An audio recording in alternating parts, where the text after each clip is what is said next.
Hello,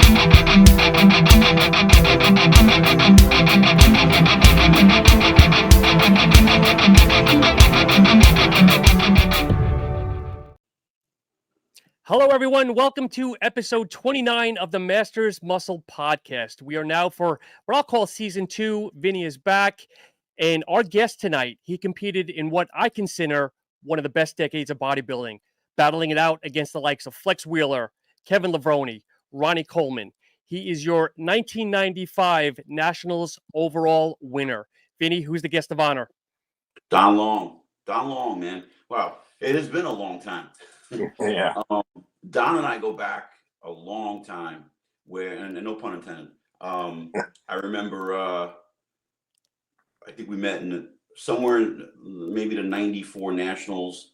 I took 5th as a middleweight. I believe you took 3rd.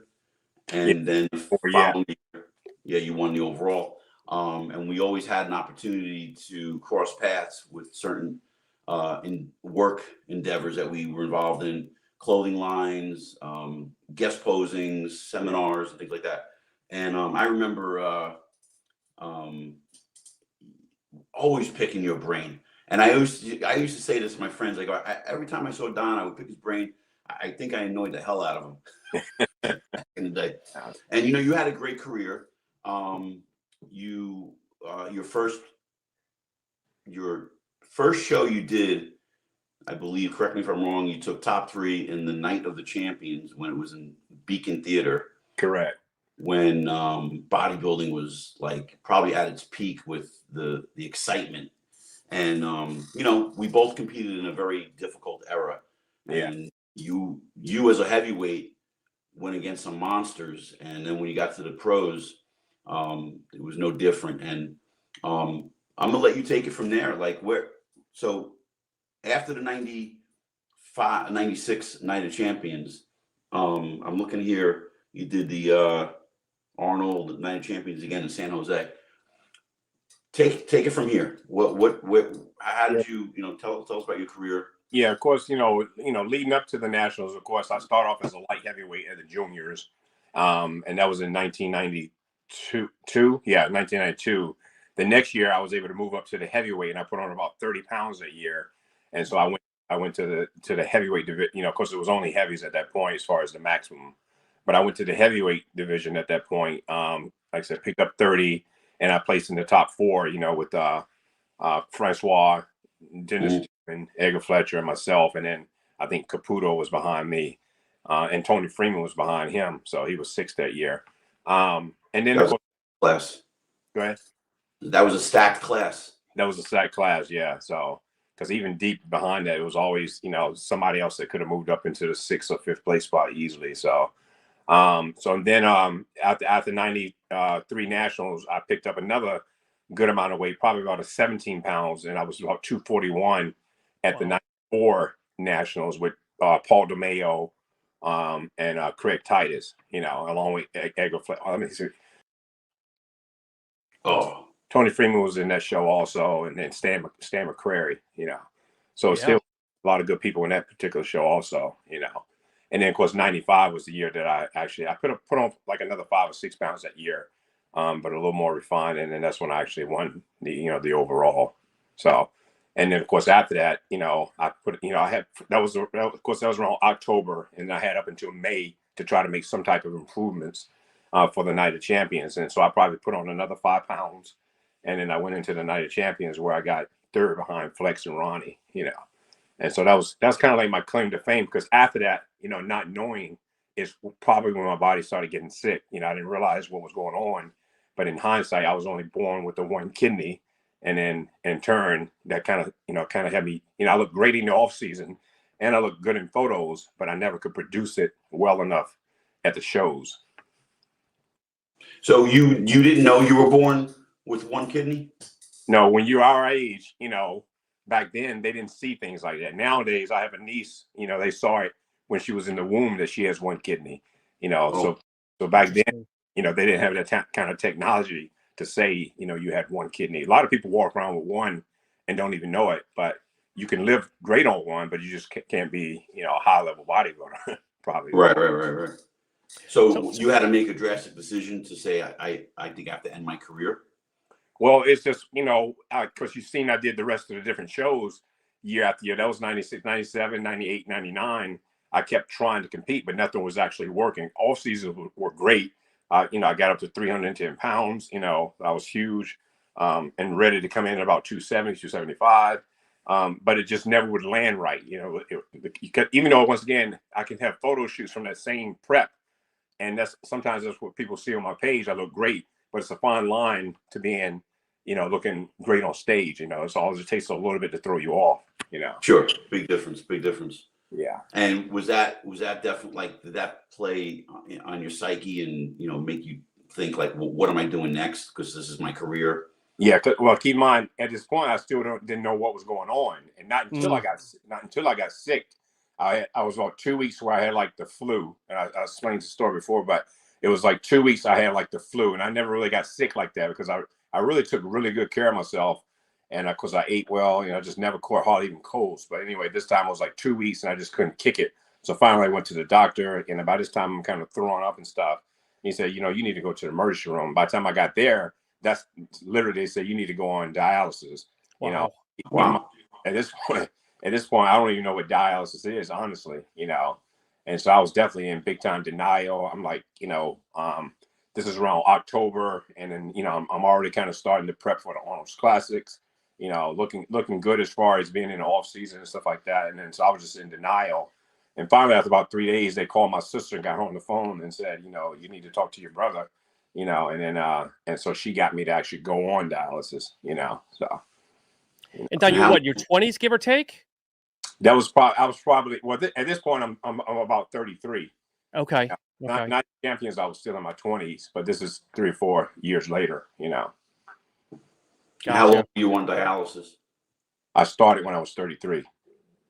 You're still currently on dialysis? Oh no, I have a kidney transplant now that I've had for probably the past 12 years. Okay. Yeah. Okay. Don, talk to us about your road to bodybuilding. I mean, were you an athlete growing up? Were you an average kid? What was that like? Yeah, I was an athlete. I played all the different sports. I wouldn't say, I was good at all, but I don't think I applied myself enough to be great at all of them. But of course, I know all sports. I played all sports from wrestling to baseball to football, you name it. I was always on the teams, Okay. And so I was good. I was an athletic guy, just never really took anything serious as far as knowing that, okay, you got to put in this kind of work if you want to be great at it. I just went to practice, came home, lived day by day, and then went back to practice again. Not like investing, okay, I want to be a great football player. I want to be a great team, and it went into bodybuilding that I learned, that you got to put that kind of work into it. But yeah, I was a good athlete, at all the sports, and then, but I was small. I was only 155 pounds when I graduated high school, Okay. And then by the time I was grown, it was 22 is when I started actually training with the weights. I was about 170 pounds. Yeah.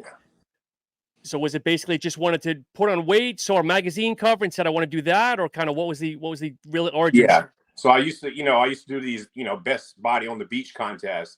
And this had nothing really to do with bodybuilding. It was just kind of like a sexy body, so to speak, so because I was already into the dance life, the stripping life.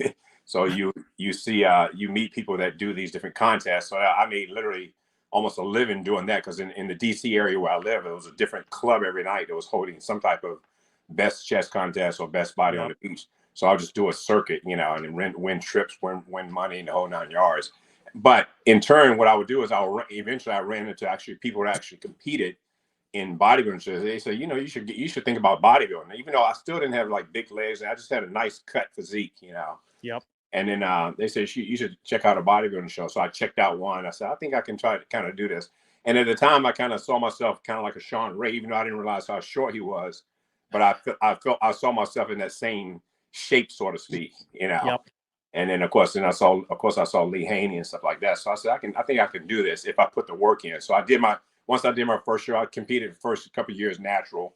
And then I said, well, I did well. I placed second in my first show, and never out of the top 5 in any of the shows I did in the first, year or two. And then finally I said, okay, I'm gonna invest everything into it, time and everything, study, And then that's why I, kind of took it to another level, At the time, were you training in the same gym as King Kamali? No, he was in a different gym because, of course, he came up behind me a little bit. He's young. He was younger than I was, but he started off young too, though. So even though I might have been, let's say, when we probably met, I was probably 25 or something, 26 or whatever, 25, 24, 25. He was probably 16 years old, Oh, but he was competing as a teenager, And so we knew each other, but he trained at a different gym. I trained at a Gold's gym. He trained at a World's gym. okay. Yeah. I thought you guys lived close together. Well, we live real close. I mean, it was in the same city for sure. It's just he chose to train at that particular gym. I didn't do a lot of gym hopping, and so I stayed at my home gym, and then and so we saw each other all the time at the shows and stuff like that, Cool. So, you have your kidney transplant, and what's next? Well, I had a first kidney transplant in 2002. And that's okay. because I was on dialysis probably for about so from 99 to 2002, I was on dialysis. And then they had a program where if someone, this was a new thing at the time where, because no one in my family was actually a match, And of course, honestly, I was getting letters from all kinds of people. Really, I was, this was before emails and stuff like that, but I was getting all kinds of letters and donations and people, literally a guy flew down and we're still friends to this day. He tested and everything to try to get donated, try to donate, but he wasn't a match, and so several people offered like that. But anyway, so my sister wasn't a match either. No one in my family was, but they had a program starting where if someone in your family wants to donate, and that's kind of common now, but back then it was kind of new. If someone wants to donate, they can donate to the list.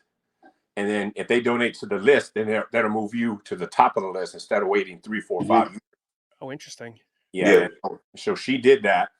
And I received the kidney about a month later. But once again, it's a cadaver. It's different than getting a kidney from a living person. It's the chance of survival of the kidney is a lot shorter than a living kidney.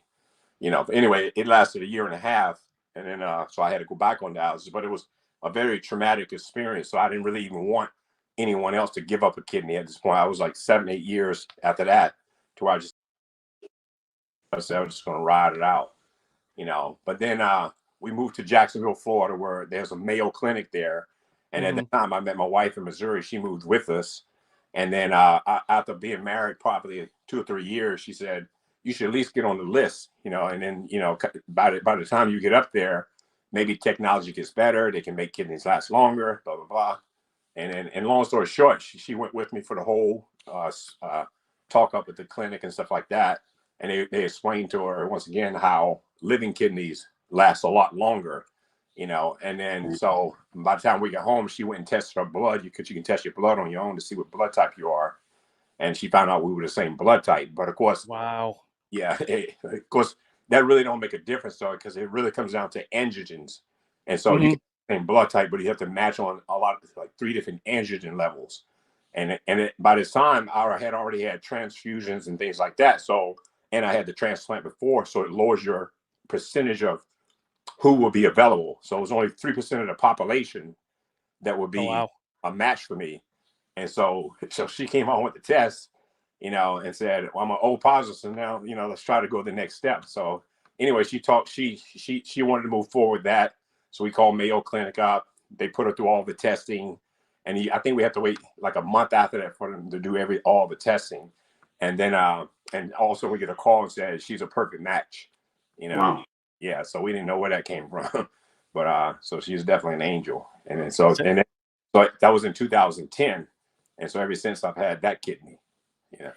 So you found your mate literally and figuratively. Yeah, for sure. Now, did you compete while you had a kidney transplant? Not while I had a transplant. I competed while I was on dialysis.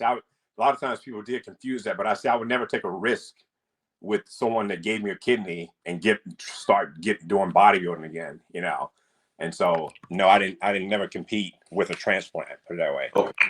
But on dialysis, you don't have nothing to lose. You don't have a kidney to lose, So and plus I had to go through all kinds of, I don't know if you remember with the IFBB, made me go through all kinds of loopholes just to even get back on stage. So. No, I didn't know that. Yeah. So Don, was there, when you're trying to compete now later on, is there anybody you can soundboard that maybe had similar issues, or are you just kind of experimenting, reading, trying to figure out what might work for you? Yeah, I was because keep in mind, a lot of people since then wrote me because my story's out there. And a lot Yeah. of times people pull up transplant and weightlifting. My name for some reason pulls up like that, and so girls, guys, you name it. I've been written by thousands of people over the past 10 years or whatever, or 20 years. I can imagine. But yeah, so granted, I always had knowledge with my own body, so I knew how, I knew nutrition, I knew training, I knew everything. So, and I just had to make adjustments based on dialysis. Dialysis is tricky, but even though dialysis, when you do dialysis, and I started doing home treatments, so you do it at night, at home on your own, and so therefore I could get on the machine and get off, but it really dries you out really well. It dehydrates you, so to speak. So, and I just had to time it to where, that would be like the morning of a show, for example, And that was later. That was around 2009, my last year competing. But 2006, 7, and 8, I had to go to a center, and then so I would have to do say shows on Saturday, then I'll go to the treatment on Friday, but so you end up retaining a little bit more water between then and Saturday. But the last time I competed, it dries you out pretty good. So Because I think. Go ahead. Sorry. You just have to learn how to, manipulate the whole process, according to, and kind of mix it with bodybuilding, so to speak, Because I think Flex had a kidney replacement in the late teens as well. I might be wrong, but I think he did also. Flex Wheeler? Yeah, I think he had it in 2002, his first. Oh, that early. Okay. Yeah, yes, yeah, that's around the time he got a transplant. Yeah. Interesting. So let's go back to when you're competing. Okay, like what was your training like? What was your nutrition like? My career. Can you hear me? Yeah. You saying like during my bodybuilding career? Yeah, during your career, like what was your nutrition like? What was your training like? Yeah, of course. Early on, it was a lot of trial and error, just reading and learning. And I used to train. Honestly, when I first started training, I would train 3 or 4 body parts a day and just go in there and I'm natural also, and so I'm just like training like an animal. We might have all done something like that, but anyway. And I'm thinking, but I wasn't growing. I was still getting cut, and I feel like I could do it. My body, I was younger, of course, so I feel like I can do anything almost. So I didn't have no problem doing the work. It's just I wasn't producing either. So then I started reading to where too much is too much. And so later on, I started backing it up to where I went to training body parts twice per week. And so I would have a thing where Monday would be chest, bis, and tris. Tuesday would be quads and hams. And then Wednesday would be back and shoulders. And then I would repeat that. And then I would take Sundays off. And then once again, as the years went on, I might have did that maybe for my first juniors and maybe for nationals. I can't remember. But shortly after that, I decided, okay, I'm gonna slow it up some even more to be able to put on even more weight. So I started doing 1 body part per day. And then and that's when I started making the most gains. And of course, at the same time, when you hear me talking about touch-up training, that's why I actually brought in touch-up training to bring up weak areas. So I would train, like for example, and how it really came about. Like I said, I talked on the video before where I used to do arms every single day, and that helped me bring up just arms. This was before the gym or anything.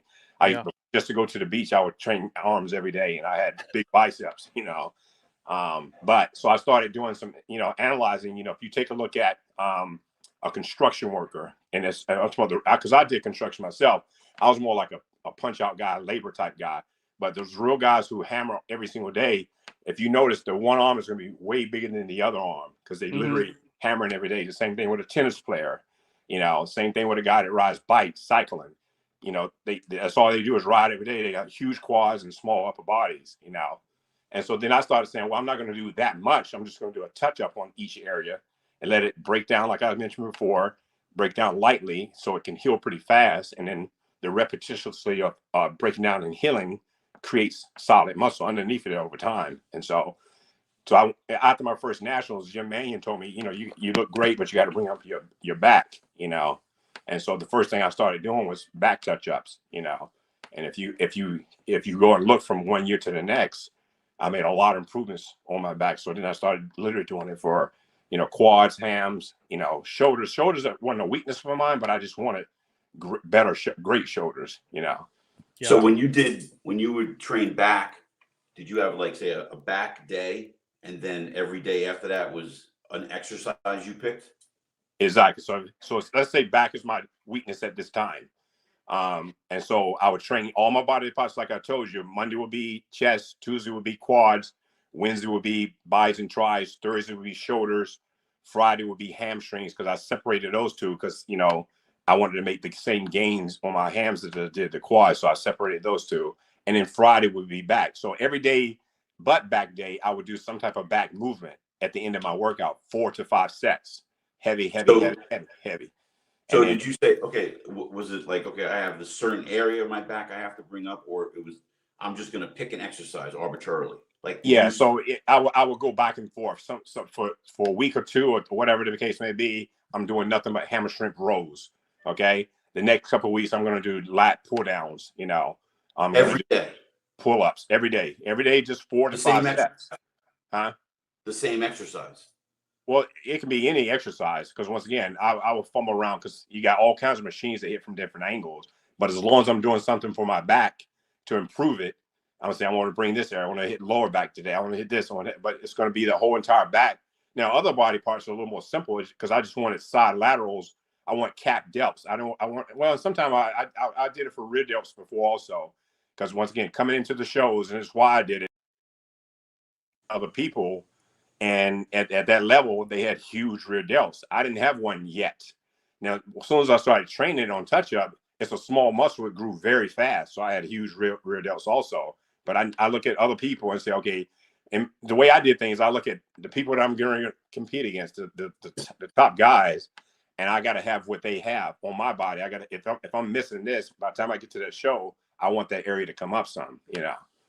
And so now how long would you do this let's say back touch up? How long would that be? A month, 6 weeks? How long would you do that? It could be months, because, you know, it could be until I got it to where I want it, and then I may take a break on it, you know. But you know, but you can never have a you know, a big enough back. So I've always did some type of back touch up. You know, tilt your phone a little bit, Don. Say it again. Tilt your phone. Right there. So yeah, you can never. So are you only doing one body part touch up at a time, or would you do multiple touch ups, like let's say arms and back and everything else? Normally I would pick about 2, but then once I was able to train, because I was dancing, whatever, I quit dancing and became full-time training. And so what I would do is in the morning I would do my normal training, and I might do one touch-up in the morning workout. But at night I would come back and pick 3 different touch-up movements, you know, and those 3 I would do every single night. So it's still, once again, 4 sets.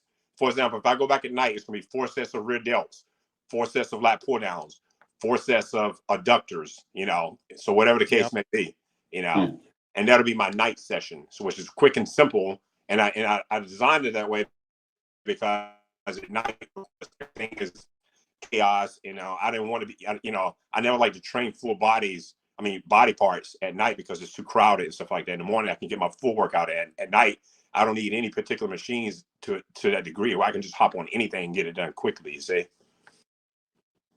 Yeah. Interesting. But a lot of times when on the last, I don't know if you saw it, CT posted a quick, and this other page posted a quick excerpt from when I was talking with Dennis and them. And a lot of people got it confused and thinking that I train my entire body every single day. You know, my entire body every single day. And so they kind of took it way far. They just heard a quick excerpt from me saying about, you know, covering the entire body. But that's, you know, just once again, it's 4 to 5 sets, heavy. But I'm getting a crazy pump in that 4 to 5 sets, you see, because I'm going hard on those 4 to 5 sets. But it's not enough to damage the muscle like a full workout would do. And if you do know how the muscles work, we do have fibers at the top of the muscles. And then when you can barely break them, they still got to heal, but they're going to heal much faster than me digging deep inside the muscle, which is going to take about a week for that to heal. But teeny fibers that you break on the surface, they still going to heal. And every time they heal, they get more solid, they grow, you know, they callus over, so to speak, you know. And so, because, you know, that's the function of a muscle. You break it down, it's almost like a callus. You know, the healing process is a callus. So I want to break it just a little bit so it can recuperate by tomorrow, so to speak. And, you know, granted, with eating, like I explained to the people up there, you have to be eating well and you have to be resting well. You can't do this for fun. You know, Yep. granted, you know, what people don't understand is, you know, and I don't know how much you know about me, Vinnie, but I was one of the most dedicated bodybuilders out there when it comes to food, nutrition. I mean, I went probably 6 years without, huh? Don, I remember specifically, you and I were in a gym in Staten Island, and we had some downtime, and you were talking. I remember this like it was yesterday, and you were so intricate in like explaining. I was the first bodybuilder I actually saw in person and talked to that impressed me enough to pay more attention to my nutrition. So you inspired me a great deal back in the 90s, and I don't know if I ever told you that. I just wanted you to know that. Yeah. You know, so I was that guy. Once I decided I was going to do it, I'm putting it because we all were great. Flex Wheeler, Chris, Sean, everybody's great. I had to figure out what can I do better. The strength, my mental strength was par none. And in hindsight, I get to see, even though I always knew Dorian was great, but you really get to see when Dorian talks now. Dorian didn't talk a lot back when he was competing, but now you get to see how dedicated he was. I didn't know that at the time, but that was me. Anything you hear Dorian saying, that was me. I was a monk, you know. And so, you know, like I said, I went 7 years without a birthday cake, Christmas dinner, you know, Thanksgiving, a piece of gum, not even popcorn at the movies. So if it wasn't my food, I wouldn't eat it.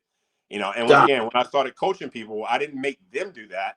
That's something I wanted to take myself to that level. And if an athlete wanted to do that was up to them. But it is the extreme of dedication. But I'm not going to make every athlete that I coach do exactly what I did, you know, because I could have got away with some other stuff. But my thing was about creating the mindset to be stronger than the average, you know. So I get it. And then when it came time to do prep, it wasn't that difficult. The only thing I would have to cut out of my diet would be eventually fruit and maybe a yogurt. You know, that's the only extra things I had. You know, fruit at about 8 weeks out and yogurts at about 8 weeks out. And then that's all I had, you know, extra, you know. Don, did you believe in rotating your carbs, or did you have a steady baseline of carbs? Mine was steady. I didn't do a lot of high, low, and all this type of thing. What I did was I watched the scale really. Oh boy. Sorry, guys. Yeah. Going well so far, but yeah. Yeah, I just remember always talking to Don. And there can you guys hear me? Yeah, we got you. Yeah. Okay. Yeah. And what was that last question, Vinnie? Carb cycling, or believe it or what you do for your carbs. Yeah. So I would simply, you know, I would monitor my body, of course, the way it looked. I would monitor the scale to a T. And what I would do is, because granted, I had a fast metabolism at this time. The most cardio I'm doing is maybe 30 to 45 minutes at the most, you know. And so eventually at the end of the prep, I'm probably doing about 45 minutes of cardio, but I'm still eating probably, 50 grams of carbs per meal, you know, so at least 300 grams of carbs all the way to the end of the, you know, prep. But at the same time, I used to eat, you know, between 600 and 900 grams of carbs, you know. So it did drop, and I was starving just like anybody else. But a lot of people, 300 would seem like a lot, but 300, you know, was baby food for me at that time, you know. But I was starving on that. But so I would eventually trim the carbs down, you know, monitor my body, but I had a system on it. It was so down packed. Every Tuesday, for example, literally every Tuesday, I would drop 2 pounds. And so I didn't have a lot of stressful preps, you know. It's just every Tuesday I would drop weight, and some days I wouldn't look great. The scale will still move at its own pace, but I would have days where I'll be flat, but I just wouldn't stress over it because I know the next day it could pop around and I'll bounce back, you know, so to speak. But I didn't do a lot of changing of anything at that point, you know. So yeah, I think that statement you just said goes back to what a lot of the mindset was back in the 90s, because we didn't have the social media that everybody has today. So we had magazines and books that we can get from the stores and stuff, and not many people to bounce things off. We had to learn on our own. Yeah. And we had to find that comfortable spot where we knew Oh, just like you, Tuesdays. For me, it's Thursdays. Yeah. Every Thursday, I'm a pound or two lighter. And I understand and appreciate what you're saying. And I don't stress, just like you're saying. And I find a lot of people I talk to today, they stress and they change their program and not giving it enough time for it to see if it's going to work. Exactly. Yeah. And that's one of the things I find today, where people have no patience, where you and I came up from an era where calm down, slow down. Let's see how this works out. Let's see what next week brings, and just stay on course. And I find what you're saying so great, because these are the exact same things I tell people that when I start coaching them. Yeah. And a lot of times what I try to tell people also is that it is reality when you really, am I getting too dark in this room? Let me know. You're fine. Okay. I try to tell them, when you really do everything perfect, and then granted, it's up to you if you're going to stay perfect, because it's tough. Prep is tough, and people want to cheat. But when you cheat, you have to eventually, what you got to do now, you got to make up some ground somewhere, and it's like baking a cake. How I used to see where you slam the oven and the cake falls, and so if you mold that cake and everything every day is perfect, and you chisel it down just like you're supposed to, you're not going to have a lot of mistakes. And then when you're on top of your training, your rest, and your food, and everything is on point, then you just got to slowly trim the weight. You have a target. And of course, in me, I have certain things that I need to see in my body. And if it's not coming, I pick up the pace some, or I cut some carbs out. I got to see striations coming in my chest. I got to see the psoriasis coming in, and the side glute. If those things aren't in, I know I'm not ready. And that's a mistake people make today is, and honestly, I don't even know why people don't have a lot of chest cuts today, compared to like when we were back in the day. Now, granted, even you're older, I get it, but I don't. So people sometimes, I don't think in this era people don't go far enough. And every now and then you get a guy who goes far enough and he wins. I would take even Sean Roden, for example. When he won, he put in some extra work to bring compared to even though he's always come in decent condition sometimes. But when he went for that win, he suffered. You can tell he suffered because he was gutted, And so that's what people they really got to start doing, is if you don't have, and you can't just rely on that. I got cut glutes. I don't know. Everybody got chasing the cut glutes, but you don't have cuts in your chest, or you don't have a 6-pack, So you got to. So I had to have a 6-pack. We all had to have a 6-pack, Vinnie. You couldn't even get on stage if you didn't have a 6-pack, And nowadays, people rely on one. People don't train the abs enough. I don't think. They just don't train them at all. And then, and two, I think we do live in an era where I think people rely more on the supplements to harden them up rather than the diet to beat them down, so to speak. 100%. 100%. Yeah. Vinnie and I've talked about it, that we call it the skeleton death face is no longer there. Like, you knew someone was suffering. The Dexter Jackson. I mean, you still see it. Vinnie's 2 weeks post, and Vinnie's still kind of lean in the face. Yeah. Those are gone. And so he's been doing it long enough where he knows if I don't see this and this, I know I'm not ready. I know I got to dig. And then honestly, Vin, if you're 50-some years old, how old are you? 40-something, 50? 56.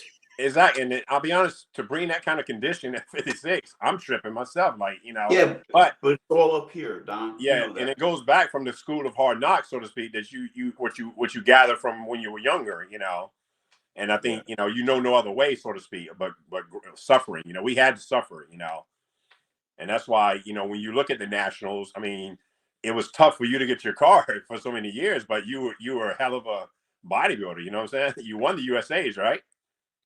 Yeah, I won the USA. We've said this on the show, and back in '93, I won my class and didn't get a pro card.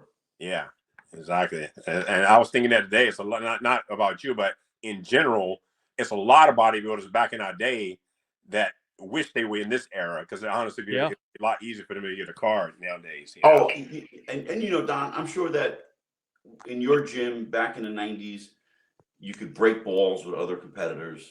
Yeah. And today, I joke with the guys in the gym, and I try to say to them, dude, your work ethic versus my work ethic. If I never got my pro card and I was able to stand on stage at a local show, I'd kick your ass. Yeah. They're like, no. I'm like, yeah. But anyway, So what are you doing today? You getting people ready for shows and No, after I stopped competing, of course, even that's how I met my wife. Is I started coaching people. I'm sorry about the camera. Okay. I started coaching people around. By the time I was done myself, I started slowly coaching people, and my wife was one of the people that I coached along with a bunch of people from our gym, and so and then from that point, I just kept coaching, and then once we got married, we became a coaching team. So we coached people, all over. I coached some of the top people, in the country, but then once we and then we ventured into this meal prep business. So, it takes a lot of time and effort to try to grow this business. So we don't do much coaching anymore, So do you have a facility where you cook the food? Like, is that how it works? Oh, yeah, we have a commercial kitchen. We have about 3 different buildings. One is just simply the commercial kitchen. And then the other is customer service and shipping and things like that. So, and then this other building we're turning into a bakery. And if people are interested in getting your meals, do you deliver around the country? Yeah, around the country, all 50 states, so we ship nationwide. How did they get in touch with you? longlifemealprep.com. You can go on Instagram, of course, Long Life Meal Prep. longlifemealprep.com. And do you do custom meals, like if somebody's training for a contest? Exactly. We customize. In fact, I have a couple here just to show. So this is, for example, it comes in a box in a tray like this.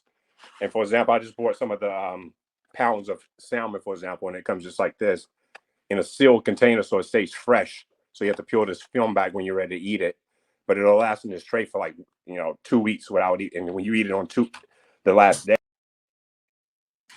day 1, so to speak, And then, so this is just a custom stuff where this is bulk, I would say, but we do custom also. If someone wants us to custom their diet, we do that also. What is that? Red potatoes? This is red potatoes, yeah. So Nice. And all the macros right here. Yeah. Cool. Very nice. Yeah, that's what we do. Don, one of the things that Vinnie and I always talk about in today's generation, and not to be the old grizzled veterans here, bad mouthing, but posing is a thing of the past. And I know you were a good poser yourself. Was there an inspiration that you followed? The Bob Paris's, the Lee Labradas, anybody that you kind of mirrored off of? I would say, definitely, of course, I love Lee Labrada. I love Bob Paris. Of course, I love Lee Haney. But then, they were kind of coming out as I was coming in. Lee Haney 91, that was my first year competing. But I drew a lot of inspiration from Lee Haney's posing and, of course, Labrada. But then it was the Flex Wheelers, the Sean Rays and stuff like that of my time as I was coming in. I haven't even done a national show. I'm seeing these guys. And then so that style. But like I said, I was a performer anyway. So I just kind of saw what they were doing. And then I kind of threw my own stuff to it along with it, so. I remember you posing sexy. Yeah. Yeah. Using something like, Keith Washington kind of music. Yeah. Prince and stuff like that. Yeah. Yeah. And it's funny because I was probably one of the only white guys posing like you guys. Yeah. Yeah. You were though. Yeah. But and I was able to pull it off. Had that physique where it was calling for showing it that way. You could probably put on a rock song also, but you had a nice, you were classes as it gets, at that time, so. Well, the way I looked at it, Don, was, and this is not talking about any race or anything, but and I can say it because I'm a white guy. I just felt like all the white guys posed to this rock music and they would go back and forth the stage, do this and do most musculars. I'm like, that's not a posing routine. Yeah. And I love Lee Labrada and I love Sean Ray. Yeah. I took a little bit from Lee Haney, just a little bit. Yeah. But more from the guys like Francis Benfato, Muhammad Makawe, Labrada, definitely Flex Wheeler. Yeah. And I came up with my own version because I had a little Gaspari thrown in there too, because I was able to hit those shots hard. Yeah. So I don't think the guys today appreciate. No, there are people out there who do great posing routines. I don't want to bet that there are. Not enough. Like I said, it was just back in our day. It was rare that you didn't. It was you had a few guys that would do, like you were saying, to just get out there, blah blah blah. Most people, especially if you go back to the Haney days, you had to have a routine back then. And coming into the 90s, and that's why you saw even Dorian is a white guy, but Dorian had great routines. You know, he made it for his body, and he had great. And same thing with Jay Cutler. Jay Cutler blended, you know, to where he became honestly, he had great routines. He wasn't going to do exactly what Flex Wheeler did, but he was very entertaining and posing for his body. You know, I thought he did, and he had to though. He knew he was going against posers, you know, like Flex and Chris and all these guys. So he had to have something good to come out with, you know. And I think you remember, do you remember Papoose? Yeah. He was my dance partner actually, you know. Yeah. Okay, and he had great posing routines. But we trained, you know, because we had a dance team, and him and another guy, we were like a trio, so to speak, in the DC area. But he of course he turned pro the same year I turned pro though. You know, he was a light or the bantamweight, something like that. Might have been lightweight. I can't remember if they even had bantam back then. You know. Do you still follow the sport today, Don? Oh yeah, I follow it heavily. Yeah. So who do you like in today's scenario?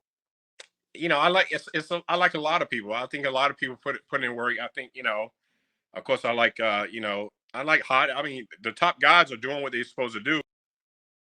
The Samsons and stuff like that. I think Samson literally could be great, you know, especially once he continues to nail it. Andrew can be great. I think even Hunter can be great if he just continues to nail it like he did and get even better. He has all the tools. And I like Nick, you know, Nick for what he does. He's not going to have the prettiest body, but he's put in that work, and you know, kind of like he's doing what he has to do to win. I would say that. So I appreciate his work ethic, you know. But you know, so it's the top guys I think are doing give or take what they should. I think it should be. I would like to see more depth.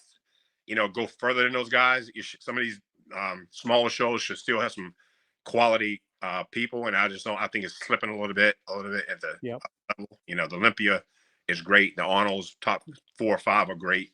After that, you know, it's kind of somewhat mediocre to me. You know, any physiques did you see close to yourself back in the day, like Andrew Jack maybe, or? I would say he falls along the 90s type of physique, not necessarily my physique, but I would say he would definitely be put in that class of the 90s type of body. You know, yeah. I can see Samson in that way also. I mean, you remember Anthony Best? Yeah. Tony Best. He reminds you of Samson. I mean, he was way smaller, of course, but he had that type of body like a Samson, if you remember correctly. Same. Yeah, he trained in the same gym that I trained in. Yeah, exactly. So that's fine because he was kind of, you know, same complexion, balder head, and he was built something like that. He never made it high at the level, but he had that type of shape, I would say, or like a Nimrod King or something like that. But yeah, I think, you know, Samson, you know, would be a great 90s bodybuilder, and Andrew, you know, and then and Hottie's a little different. He's a beast, but he's a little different than what the 90s were, I would say, you know. But he brings that condition. That's good. Yeah. So are you surprised that the top guys are now just a lot smaller? I mean, smaller in stature and not weight. That is like Hottie and Derek, obviously. I think I think that's the door. Yeah, and of course I like Derek also. Like I mentioned, I like Derek's work ethic, and of course the way he's progressed, you know, thus far.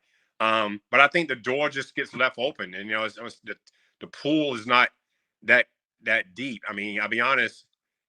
It's, when you look at the nationals, tell me what national champion in the past 15, 20 years that would beat Flex Wheeler.